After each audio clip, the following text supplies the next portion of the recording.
राजकुमार कई सालों से एक शहर नामी कंपनी में काम करता था। उसका गांव मोहनपुर काफी दूर था और उसका लौटा काफी दिन हो गया था। एक दिन जब वह अपनी किताबों में डूबा हुआ था तभी उसका छोटे भाई का फोन आया। मोहनपुर में कुछ अजीब हो रहा है। लोग कहते हैं कि गांव में रात के समय में सिरकटी चुड़ैल घूमती है और गांव के कुछ आदमी भी गायब हो रहे हैं। अरे राजू, तुम भी ना, ये सब गांव के बुजुर्गों अनपढ़ लोगों की झूठी कहानी है। बचपन में मैं भी बहुत सुनी है। मैं तुम्हें 1 महीने में यहाँ शहर ले आऊंगा और तुम यहीं रहकर अपनी पढ़ाई पूरी करना। भैया, आप हर बार ये कहते हैं, लेकिन यहाँ लोग डरे हुए हैं, कोई कुछ करता भी नहीं और आपको भी मैं कोई प्रभाव नहीं है। मुझे डर लगता है कि वह सिरकटी चुड़ैल मुझे भी पकड़ कर ना ले जाए। यह बोल राजू फोन काट देता है। वैसे तो राजकुमार को भूतों और चुड़ैलों पर बिल्कुल भी यकीन नहीं था, पर अपने छोटे भाई की बातें सुन उससे उसकी चिंता होने लगती है। राजकुमार को अपने भाई के अलावा इस दुनिया में कोई नहीं था, इसलिए वह अपने भाई को जल्दी से जल्दी शहर लाने की कोशिश करने लगता है।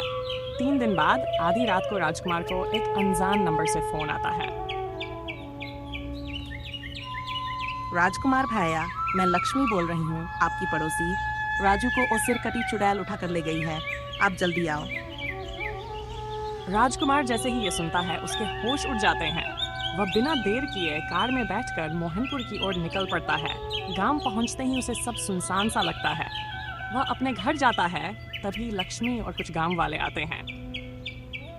राजकुमार भैया, वो चुड़ैल अब तक 3 लड़कों को उठा चुकी है।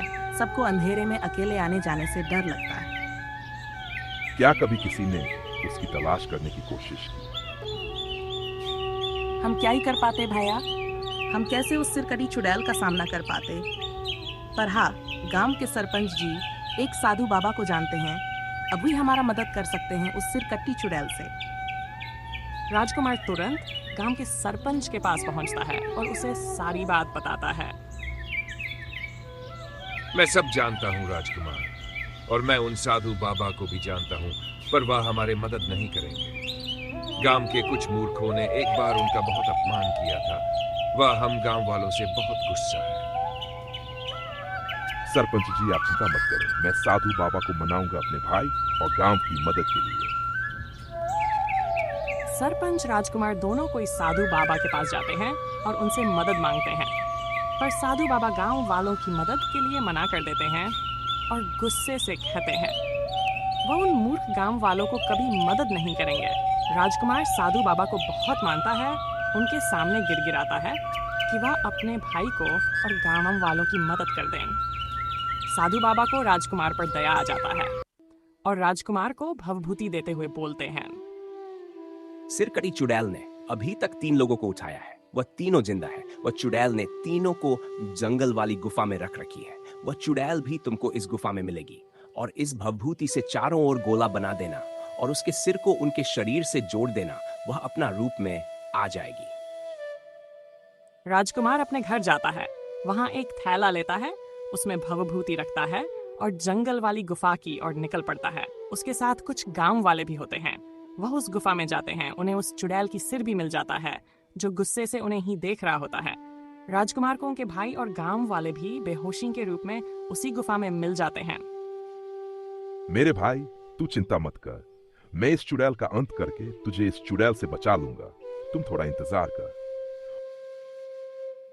राजकुमार गांव वालों के साथ उसी गुफा के बाहर छुप जाता है। जैसे ही वह सिरकटी चुड़ैल आती है, वह जल्दी से चुड़ैल के चारों ओर भवभूति के चारों ओर घेरा बना देता है और उसे घेर लेते हैं।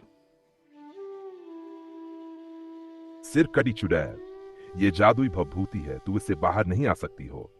अब बता, तू ये सब क्यों कर रही हो? मुझे इस दुनिया में सभी मर्दों से नफरत है और मैं उन्हें खत्म कर देना चाहती हूँ।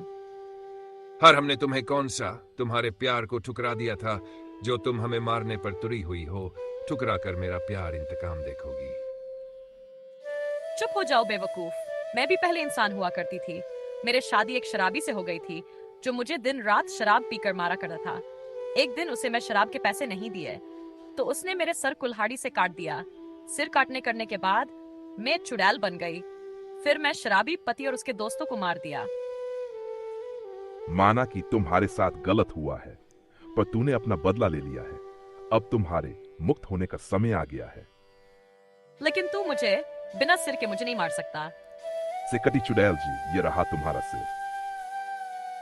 यह बोल राजकुमार चुड़ैल की सिर को हवा में उछाल देता है, जो जाकर चुड़ैल के शरीर से जुड़ जाती है।